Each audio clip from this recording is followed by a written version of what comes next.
असो ऐसा कोठे आठवची नाही देवीचा विधी तू पुरुषा सर्व सुखर्यालो सर्वालंकार आनंदे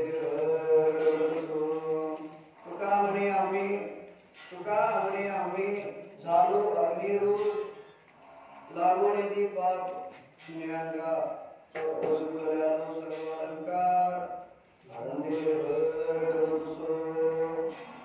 महायोग पीठे कर्तव्य मराठा पुंडरीकाय रासूंद्रे समागत्य तिष्ठन्तमानन्दगन्धं कर्कमलिङ्गं भजे पाण्डुरङ्गं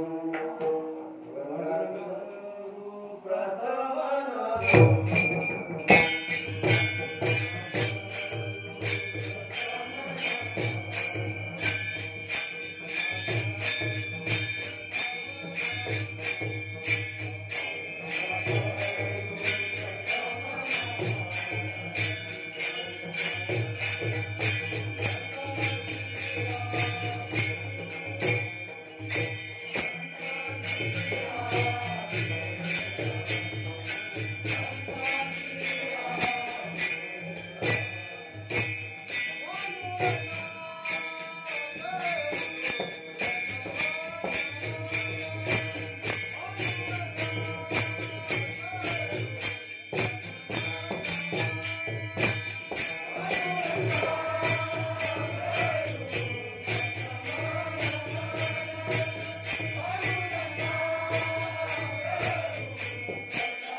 स्वतःच्या निमित्तानं दुसऱ्या दिवसाची शिवाय जसं भगवंत आपल्याकडून सेवा करून घेतील त्या पद्धतीने सेवा करायची आहे.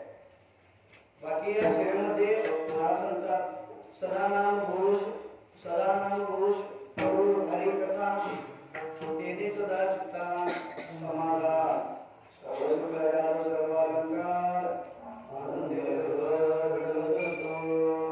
त्या अभंगामध्ये सांगतात सदा नाम घोष करू हरिकथा तेने सदा चित्ता समाधान. या अभंगामध्ये महाराज सांगतात आम्ही काय केल्यानंतर आम्हाला समाधान मिळतं हे सांगतात. ते आपण थोडं चिंतन करण्याच्या अगोदर एकदा गुरुजनांना आठवण करूया. मस्तक हे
विद्या देवा यावरी करावे सदा नाम घोष करू हरिकथा तेने सदा चित्ता सुभान सुखलाल परवानकार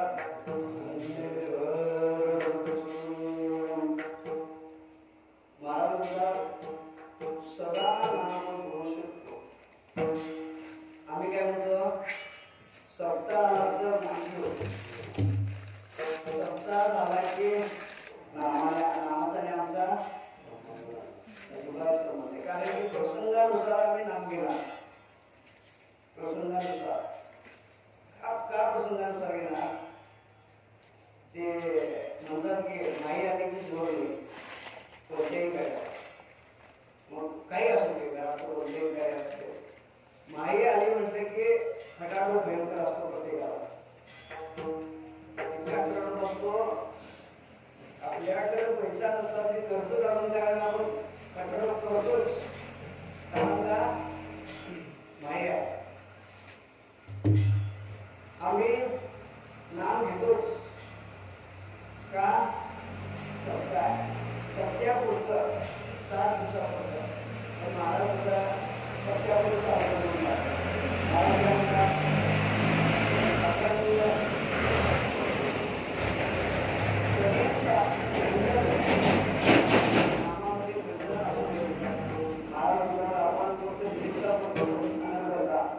कायमस्वरूपी चिंतन करावं त्यानं काय होतंय सदानाम घेतल्यानंतर सदानाम घोष आपण केलो तर सदानाम घोष करू हरिकथा तेने सदा चित्ता समाधान समाधान पाहिजे असेल तर आम्ही सतत नाम घ्यावं सदा याचा अर्थ काय सतत मग त्याच्यानंतर ते सदा समाधान एकदा मिळालं फक्त समाधान मिळाल्यानंतर सर्व सुख ल्यानो सर्वालंकार आनंद निर्भर कसो मग आपण आनंदात इतकं ढुलतो की आपल्याला सर्व सुख सर्व अलंकार आल्यासारखं समाधान वाटतं पुढे म्हणतात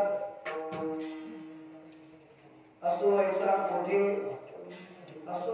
ऐसा कोठे अटवची नाही देहीच विजयी पूर्वशा सर्व सुख ल्यानो सर्व अलंकार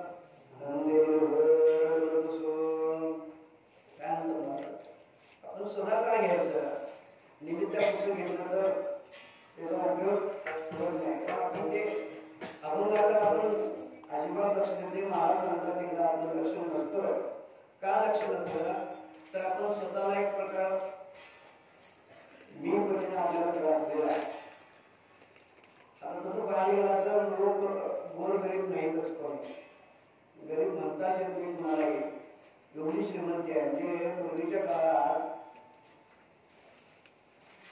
दुसऱ्या गावाला जायचं असेल तर 2 दिवस लागायचे कारण चालत प्रवास होता प्रवास कसा होता चालत होता थोडी प्रगती झाली रस्ते निर्माण झाले आपण प्रगती भयंकर केली अजून थोडी प्रगती केली बस झाली सुविधा इतक्या वाढत गेल्या की लोकांना त्या सुविधेचा दुरुपयोग करायची वेळ आली एवढी सुविधा झाली एवढी प्रगती झाली पैसा सुद्धा तुफान झाला अगोदर लोकांना कपडे भेटत नव्हते कुणाचं लग्न असेल तर दुसऱ्याचं मागून कपडे घालून लग्न करायचे कारण माझे कपडे चांगले नाही कारण की नवीन घ्यायची माझी परिस्थिती सुद्धा नाही एवढं गरीब अगोदर आता गरीब म्हणतात कारण की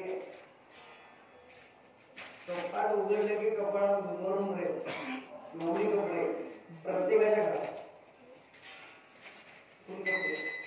भौतिक प्रगती आपण भरपूर केली भौतिक प्रगती भरपूर केली इतकी प्रगती केली की तुम्हाला सगळ्यात ज्ञात आहे जर आता चंद्रावर सुद्धा रोड पोहोचलाय चंद्रावर सुद्धा एवढी प्रगती केली पण एवढ्या प्रगतीमध्ये आजपर्यंत कुणालाही समाधान मिळालं नाही समाधान का मिळालं नाही कारण की या सगळ्या सुविधा या समाधाना करताच आहेत आता आपण चालत जात होतो त्यावेळेस त्रास सहन करायचा वाहन निर्माण झाली थोडस आपल्याला समाधान वाटतं. पाहण्यानंतर त्याच्यात बसून आपण प्रवास करू लागलो, थोड्याच वेळात जाऊ लागलो. हे सगळं प्रगती करावं लागते. या झोपडपट्टीत राहायला आता बंगल्यात राहायला लागलो तरी समाधान बाकी आम्हाला समाधान मिळालं नाही. याचं कारण काय? आम्ही जे करायला पाहिजे ते केलं नाही. भौतिक उत्क्रांती भयंकर केली आपण, पण आध्यात्मिक उत्क्रांती करणं फार गरजेचं आहे. जोपर्यंत आपण आध्यात्मिक उत्क्रांती करत नाही तोपर्यंत असं आमचं हजारो जन्म झाले तरी आम्हाला समाधान मिळत नाही. महाराज सांगतात बहुता जन्मांती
किती जन्म झाले हे सुद्धा आम्ही इतक्यात सांगू शकत नाही असं सांगतात. तरी आम्हाला समाधान मिळालं नाही. प्रत्येक जन्मात आम्ही दुःख भोगत आलेलो आहे. दुःख भोगत आलं. याचं कारण काय? दुःख भोगण्याचं कारण काय? आम्हाला नेमकं समाधान कशात आहे तेच कळालं नाही. आपण पैशाच्या मागे लागतो. तारूनही आम्हाला नाही. जीवन जगण्याकरता उदरनिर्वाह करता जो पैसा लागतो तो पाहिजेच. त्याच्याशिवाय उदरनिर्वाह होतच नाही. पैसाही पाहिजे, पण तो पैसा मी योग्य रीतीने कमवतो काय नाही. मला सांगतात जोडून याद उत्तम व्यवहारे जास्त विचारे करी. आम्ही जे धन कमवतो ते उत्तम रीतीने करत नाही. आपण आपलं आत्मपरीक्षण करायचं. का कमवतो? योग्य रीतीने करण्यासाठी आपल्याला वाटत नाही की देव आपल्याला त्रास करेल. देव आपल्या डोक्यावरती पापाचा बोजा टाकेल म्हणण्यासाठी आम्हाला वाटत नाही. देवाविषयी परिपूर्णतेने आपल्याला धड भक्ती नाही, धड प्रेमही नाही, धड देवाची भीतीही नाही. फक्त आम्ही कसं आहे काय, जसं महाभारतामध्ये अर्जुनाला शंका असायची काय करायचे सगळं राज्य घेऊन. आमचं नातेवाईक, आमचं भाऊ, काकाचं काम यांच्याशी युद्ध करायचं असेल तर ही संपत्ती नको आहे आपल्याला. आपल्याला युद्ध करायचं नाही आहे. पण कृष्ण ज्यावेळी गीतेमध्ये उपदेश करताना सांगतात जे सगळे सोयरे जे आहेत तुझ्या प्रसंगाला त्यांनी तुझा विरोध केला तर आता तू त्यांना घेण्याचा अर्थ नाही, त्यांना शिक्षा द्यायला पाहिजे असं म्हणून उपदेश करताना अर्जुनाला सांगितल्यानंतर अर्जुनही युद्धाला तयार झाले. म्हणजे कृष्ण सांगितल्यानंतर तयार झाले. याचा अर्थ काय आम्हाला, म्हणजे अर्जुनाला काय पूर्ण खात्री नव्हती की आपण त्याला मारू शकतोय. तरी मारवा आपण या संपत्तीचा काही उपयोग नाही. कृष्ण सांगितले, अर्जुन ऐकला. आम्हाला संत सांगितले, आम्ही ऐकलं म्हणजे ते आपण आपला आत्मपरीक्षण करायचं.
Uh,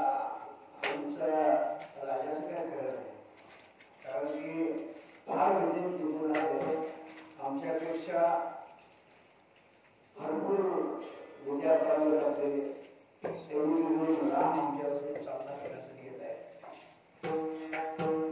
आणि त्यांच्याकडे अशी विद्या आहे,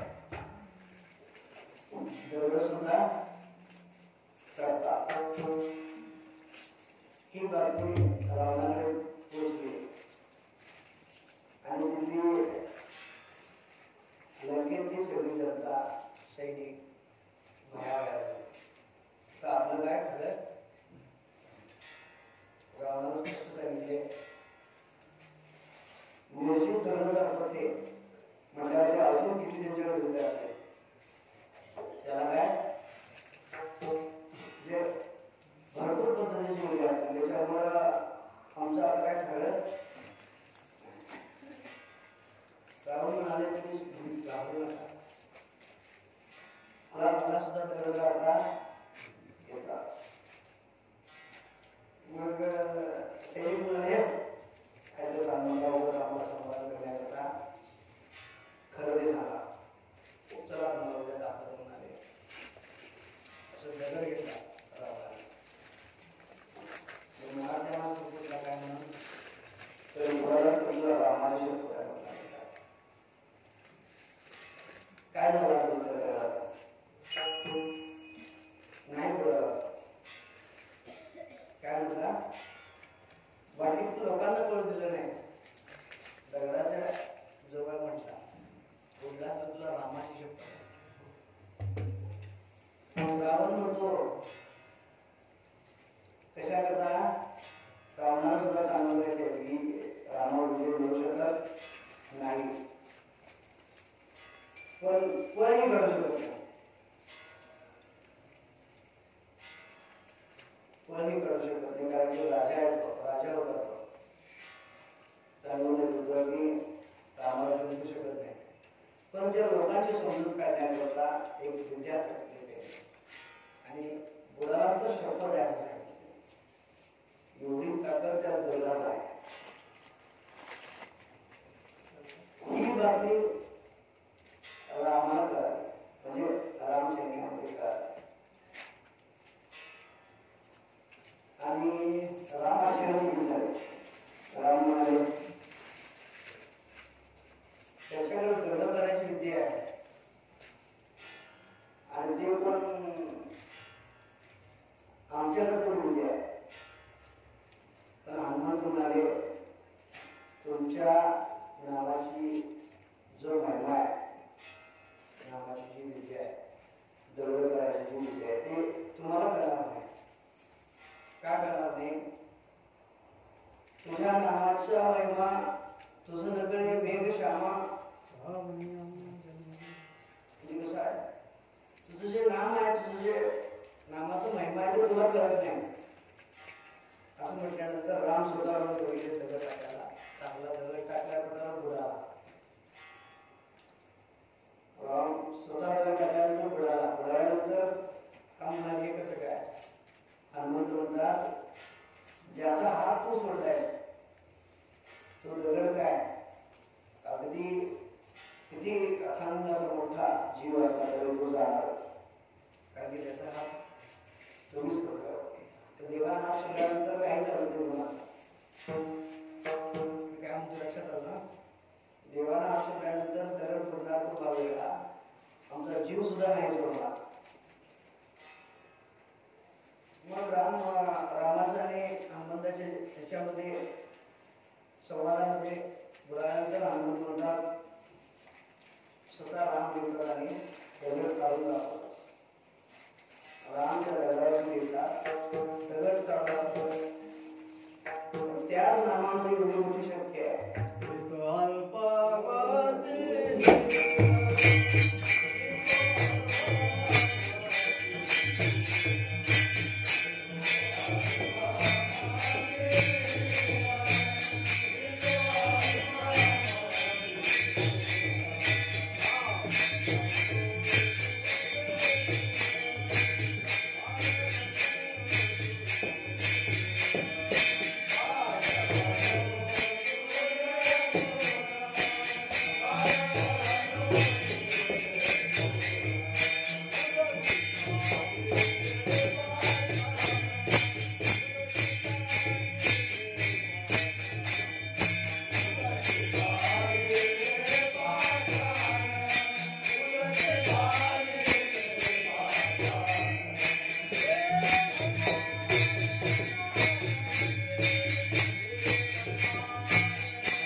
पण करू शकत असतील करणारे, पण किमान आमच्या तुमच्या निदर्शनाकडे आतापर्यंत जगाच्या पाठीवरती भयंकर कृती करणारे लोक असतील नाही असं म्हणता येत नाही, पण किमान एवढं मोठं पाप आता करण्याचं धाडस शक्यतो कमी. तेवढं मोठं धाडस करून पाप आहे संतांची भेट झाली, संतांची भेट झाली आणि संतांना तरी पकडले. तेव्हा लक्षात येईल वाल्या वेळेला नारळ भेट झाले. नारळाने म्हणजे माझी हत्या करू नको, तुझ्या पायावर माझ्याकडे दुसरं संपत्ती काही नाही, आज तर तू फक्त विना शिकवल्या आणि देवाचं फक्त याच्या व्यतिरिक्त माझ्याकडे काही नाही, त्याच्यामुळे मला तुला काही मिळणार. पण जे तू दररोज हे कार्य करतोस, ज्याच्याकरता तू सगळं करायला करतोस, ती लोक या पापाच्या सहभागी होतात त्या विचारते. जर ते सहभागी होत असतील तर माझा देव तुझ्याकरता तत्पर आहे, माझ्या हत्या करायला मी सुद्धा समजत आहे की इथंच असतो, कुठेही जाऊन सांगतो. आणि खरोखर तो जातोय घरात विचारतो, सगळ्यांना तुम्हाला ज्ञात आहे, विषय कामानंतर विचारतोय की सगळी नाही म्हणतात, परत वापस येतोय आणि एका ठिकाणी बसवून राम राम राम जप करत बसतोय.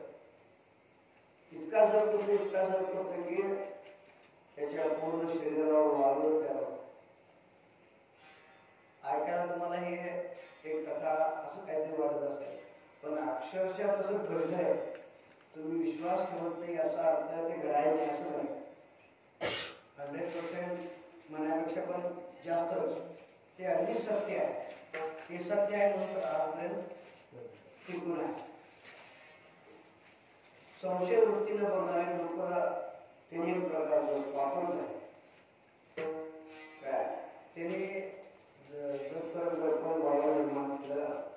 एवढं शरीर त्यांचं पूर्ण नाश झाले, घराचं शरीर नाश होऊन नाही आहे, तरीही सगळं मारून लागून त्या पूर्ण हाडापर्यंत सगळं खेळत मुक्या सगळ्यांनी त्रास होता.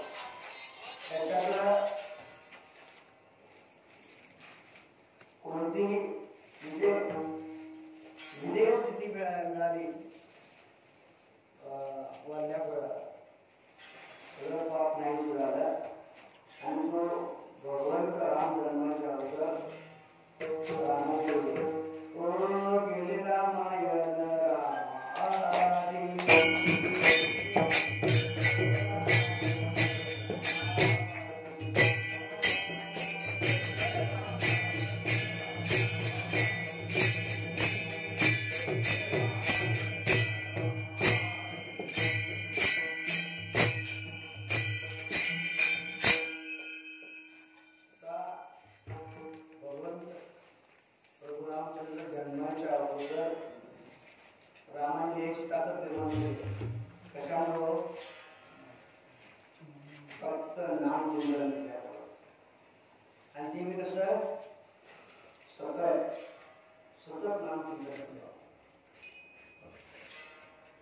त्याच पद्धतीनं स्वतः प्रमुख करायला नाम लागलं. स्वतः प्रमुख राम कृष्ण हरी विठ्ठल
काळाचं बंधन नाही, स्थळाचंही बंधन नाही. बाकी ते नाम असं अगणित, जसं आपला श्वासोच्छ्वास चालू आहे त्या पद्धतीने नाम घ्यायला पाहिजे. त्या पद्धतीने नाम घेतला तर आम्हाला समाधान मिळणार. महाराज म्हणतात कोणत्याही क्षणाला कोणत्याही कार्याला ते नाम खंडन घ्यायला अशा पद्धतीने नाम घ्यायचं. मग ते कोणतेही घ्या, राम घ्या, कृष्ण घ्या, हरी घ्या, विठ्ठल घ्या, केशव घ्या, गोविंद घ्या, गोपाळ घ्या, नारायण घ्या, कोणतंही घ्या. सहस्रनाम, विष्णू सहस्रनाम म्हणून थोडस काव्य आहे. त्या काव्यामध्ये 1000 विष्णूची नाव आहे. किती आहेत? 1000. एका विष्णू सहस्रनामामध्ये 1000 नाम आहेत. म्हटल्यानंतर ब्रह्माचे, विष्णूचे, शंकराचे आहेत. काय हे असं तिन्ही देवांचे आहेत. म्हणजे किती नामं झाली? गणित नाही. कोणत्याही नावाला तुम्ही तेवढीच ऊर्जा आहे, कोणत्याही नावाला तुम्ही तेवढंच हे आहे. फक्त नाम घेत असताना कसं घ्यायचं? तुकोबराय घेतले त्या पद्धतीने घ्यायचं. पूर्वी प्रसिद्धीची आता जेवढी साधनं आहेत, मोबाईल आहे, युट्यूब आहे, प्रेस आहेत, वर्तमानपत्रकार असं आहे. आज इथे कीर्तन चालू असेल तर लाखो किलोमीटर अंतरावरती कळत आहे यंत्रणाद्वारे. एवढं प्रगती. पण त्या तुकोबरायांच्या काळात कोणतीही प्रगतीची साधनं नव्हती, कोणतीही साधनं नव्हती. आम्हाला आता पंढरीला जायला, चालवण्याला जायचं असेल तर 6-7 दिवसात म्हणजे आम्ही पंढरीत पोहोचतो. जास्तीत जास्त थोडं चालायचं म्हटलं तर 10 दिवसात पोहोचतो. त्या नाही म्हणा म्हणजे एवढी साधनं प्रस्तुत आहे. पण पूर्वी नव्हते. एकदा घरातलं गाठलं बांधून गेलं, 4 महिने लागायची, 5 महिने लागायची, 6 महिने लागायची. त्याला गणितच नाही. कधी पोचेल, कधी येईल अजिबात त्याचा अंदाजा नाही. एवढा त्रास. तरीही काशीपर्यंत तुकोबरायांची प्रसिद्धी गेली. काय देवचे तुकोबरा साक्षात प्रॉब्लेम अशी माहिती पोचल्यानंतर एका काशीच्या मंदिराला आलं. काय तुकोबरायांना भेटून यायचे, तुकोबरायांना भेटून यायचे आणि त्यांना विचारायचं. तुकोबरायांना फक्त भेटून यायचं, त्यांना विचारायचं आम्ही काय केलं तर आम्हाला समाधान मिळेल. तुम्ही आम्ही तुम्हाला विचारलं का?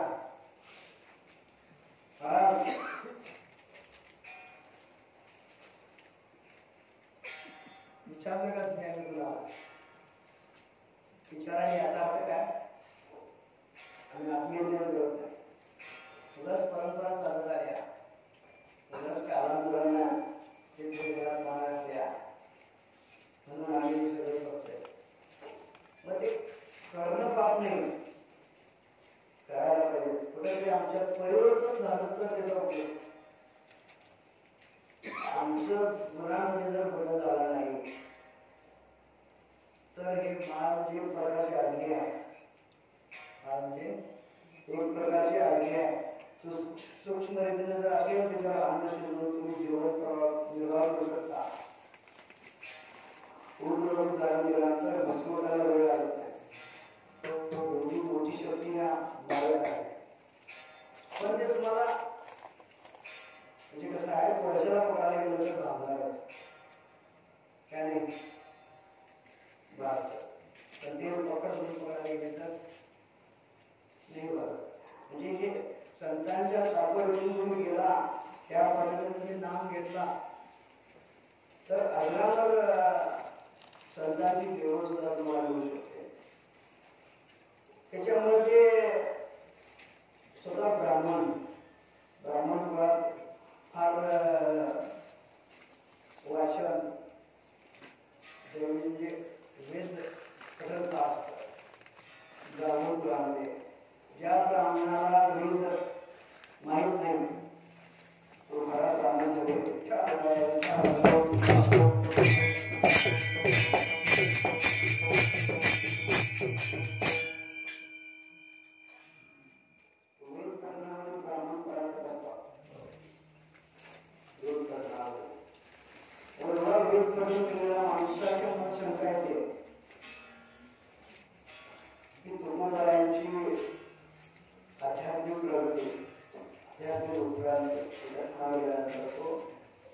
शंका समाधान करता म्हणून काशीहून देऊला भेटायला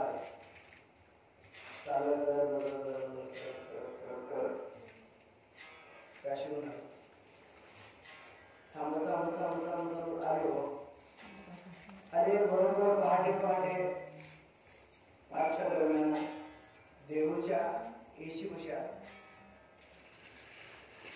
थोडाफार जोडून देऊ लागला. तसंच नाक झाकून गेले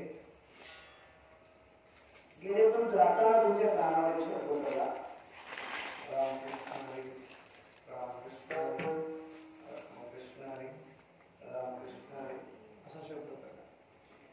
तळपायाच्या मस्तकाला झाले त्यांना वाटायला निष्ठेची जागा आहे आणि ह्या ठिकाणी म्हणून नाव घेते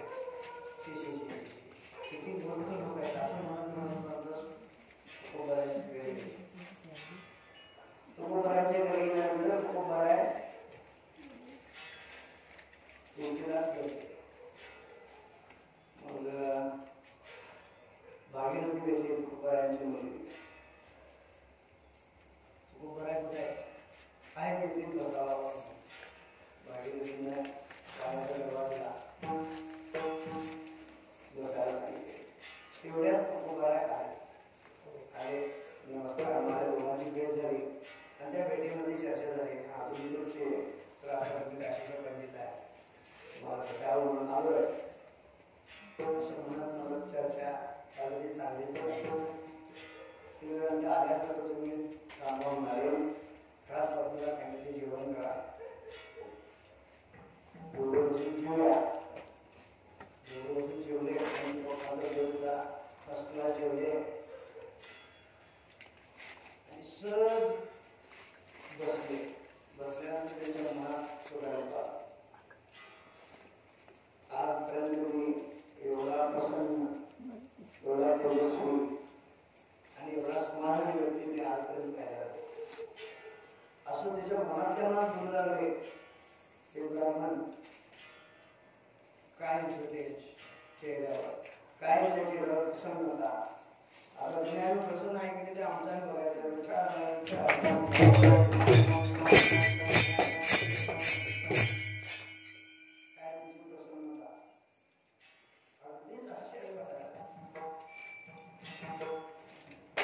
सर विचारायचं म्हणून मनात आलं.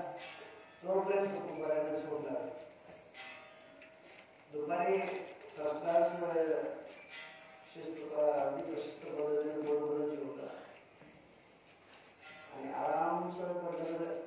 एक जण असतात खूप पेंट्या बघा. आता काही जणांना पेंग्या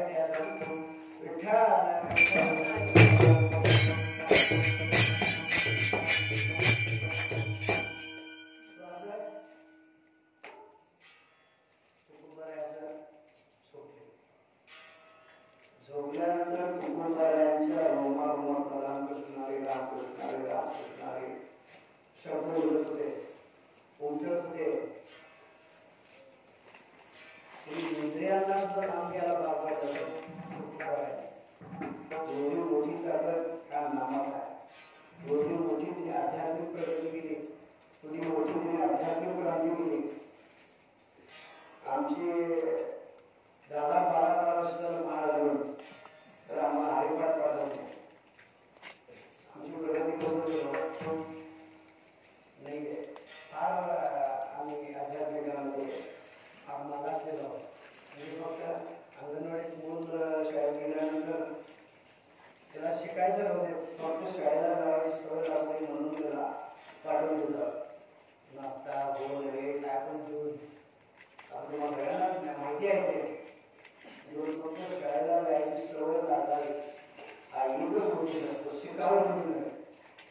कुणाला लहान मुलाला तुम्ही किती वर्षात झाला आहोत आमच्या बघायचं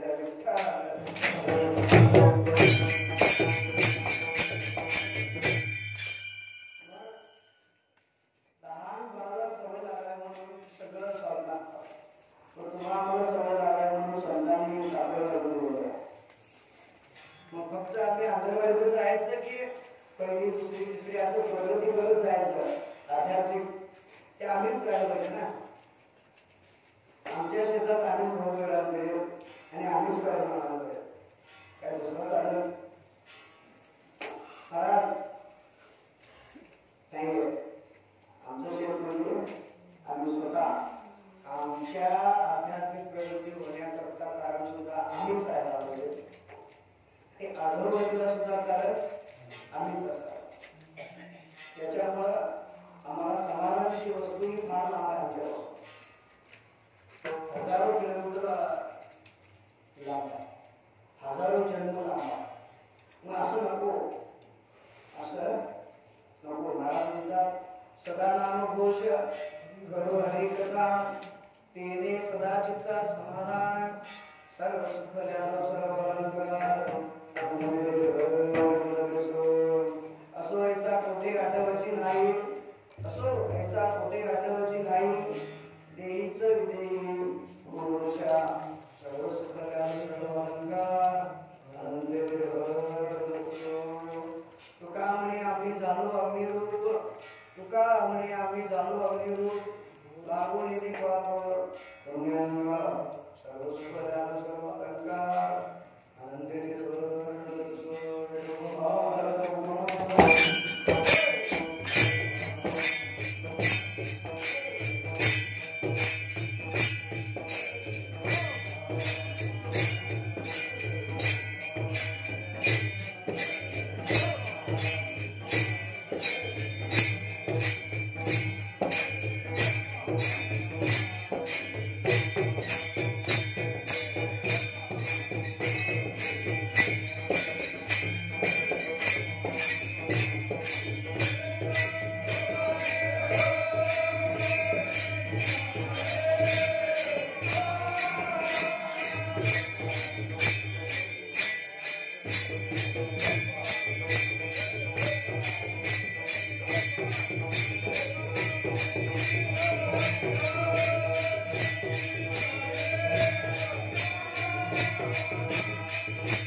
पुरुष करुण हरे कथा तेने सदा चित्ता समाधान सर्व सुख अलंकार आनंदे असो ऐसा कोठे असो ऐसा कोठे आठवची नाही देहीच विदेही बोलशा सर्व सुख सर्व अलंकार आनंदे तुका म्हणे आम्ही झालो अग्निरूप तुका म्हणे आम्ही झालो अग्निरूप लागून येते पाप पुण्यंगा सर्व सुख सर्व अलंकार आनंदे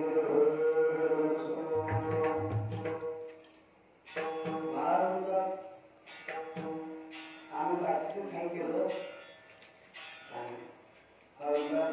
सदा नाम घेतलं आम्ही दुसरं काय केलं सतत सतत का नाम घेतलं आम्ही सतत नाम का घेतलं तर हे आमच्या शरीराला आमच्या मनाला एक प्रकारचा एक रोग म्हणाले हरकत नाही रोग म्हणाले जे नको जे आपल्या जीवनाला घातक आहे जे आपल्या जन्माला मारक आहे जे आपल्याकरता जीवनातलं दुःख देणार आहे तेच आम्ही करतो घराबरोबर ते करू नका कारण की आपल्या जीवनात आपण स्वतःच दुःख पेरण्याचा प्रकार होतो त्याच्यामुळे ते काय करू नका तुम्ही काय करावं सदा नाम घ्या फक्त नाम घेऊ नका तुम्हाला बरोबर नसेल तर आमच्या सोबत घ्या तुम्ही आणि आम्ही म्हणून घेऊ सदा नाम घोष प्रभू हरी कथा मग आमचं काय होतंय तेने सदा चित्ता समाधान मग नुसतं समाधान होत नाही सर्व सुख आता सर्व सुख दुसरं काही नाही सर्व सुख मोडी सर्व शास्त्र मोडी रिकामा अर्धगडी म्हणजे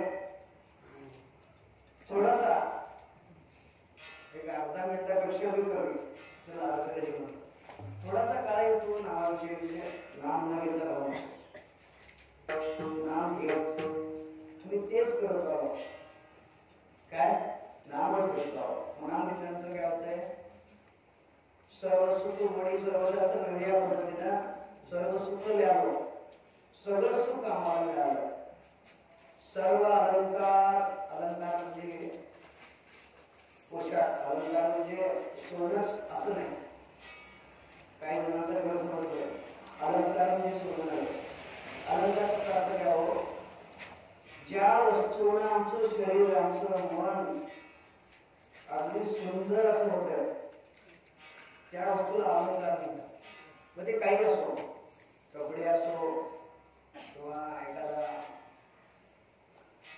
जोडला राखण करण्याकरता एक बुजगावून असतं बघा शेतात शेतकरी मंडळींना ते सगळं लगेच कष्ट आहे ते एक एक जर इतकं सुंदर बनवतात की नाही त्या पक्षाच्या बरोबर माणूसच थांबला पण ते सुंदर असते की नाही तुला काय सोनं राहणं असं काय असते का तरी सुंदर अलंकारिक मग त्याच्या पद्धतीने अलंकाराला सोनं असं काय म्हणता येत नाही फक्त सुंदर आणि प्रसन्न असं वाटलं की हे सगळ्या गोष्टी आम्हाला कशामुळं नामामुळं सर्व सुख झालं सर्व अलंकार मग एवढं मिळालं असं नाही हेच आमच्या मनात आनंद निर्माण करतो आनंद निर्भर त्या आनंदातच आम्ही जोडतो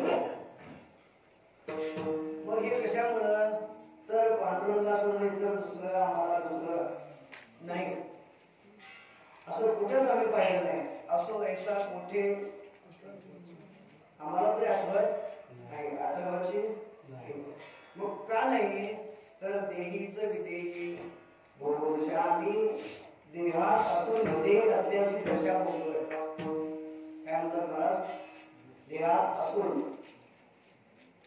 विदेश स्थितीला आम्ही पोहोचलोय मुख्य कारण म्हणजे नाम.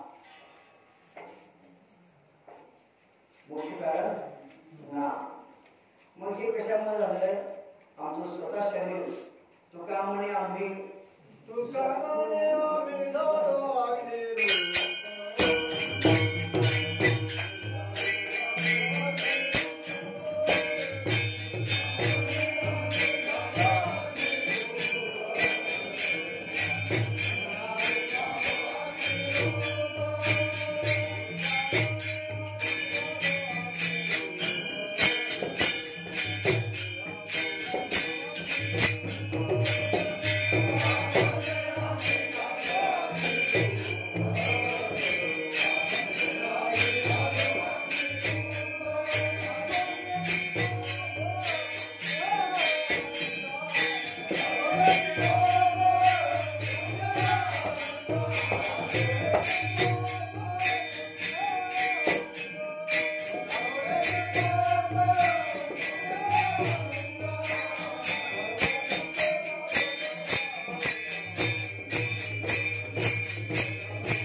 कारण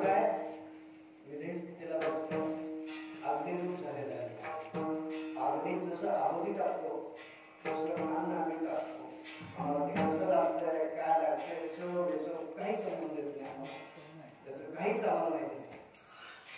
त्याच्यामुळे मला क्षमा देऊन मी काय बोलू शकत नाही. तो उड शरीर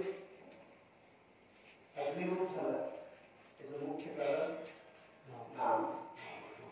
सदा सतत केले ते. मग तुम्ही आम्ही करतोय सतत केले ते तुम्हाला सगळ्यांना द्यात आहे. काही मी तो अनुभवती बुद्धी की या न्यायाने काही चुकीचं बोलत असतो तर अगदी मनापासून आपले क्षमा करायचे. महाराज म्हणतात सदानंद सुख ऐकता केली सदा चित्त समाधान सर्व सुख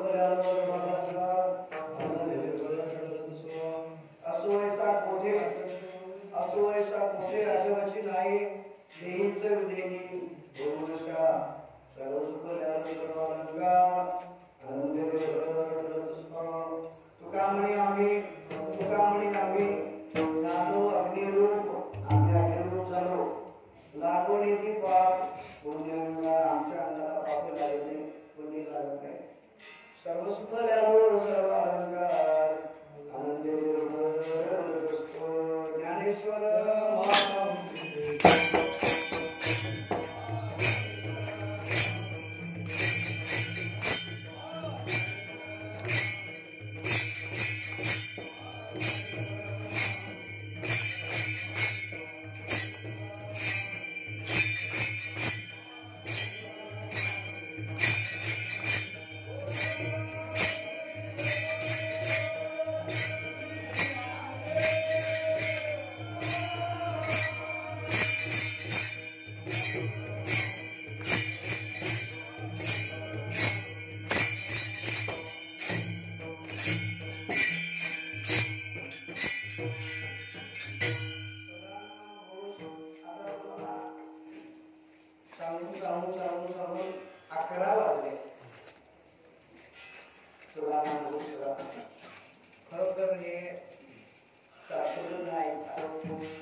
त्याच्यामुळे